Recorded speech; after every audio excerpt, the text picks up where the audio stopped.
Morning everyone, তোমরা সবাই কেমন আছো? তো আমি খুব ভালো আছি। তো এখন কিন্তু আমি এই যে আম খাচ্ছি।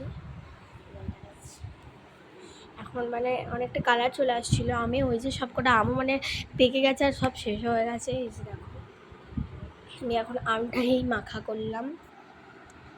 মানে কি বলবো, এখন এই কটা বাজে আর আমি অনেকক্ষণ আগে উঠেছি, কিন্তু এখন গুড মর্নিং আছে। আর নুন এখন মানে আফটারনুনটা বাচ্চা অনেকটাই দেরি আছে। তো আসবে না, আমাদের বাড়িতে কুটুম আসবে, তাই জন্য মানে মা কিছু আনতে গেছে।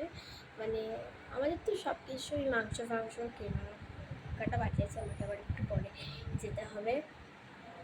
আর মানে এই গাছ থেকে একটা আম পড়লো, আর মা বললো ওটা কাঁচা আছে, তাই জন্য আমাকে বললো যাও মেয়েকে খেয়ে নে। তাই আমি খাচ্ছি এখন। তো চলো আমি একটা টেস্ট করে দেখছি কেমন হয় খেতে, ঠিক আছে? এটা দিচ্ছি, এই যে ঠিক আছে, ভালোই খেতে আসে।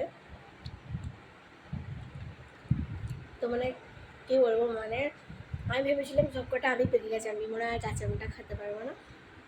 এই যে এখন আম পাকাই আছে, কাঁচাই আছে, সরি, হালকা মনে হয় কালারটা চলে আসছিল। তো যাই হোক, আজকের মতো এইটুকুই। তো চলো আবার নেক্সট ব্লগে দেখা হচ্ছে। চলো টাটা।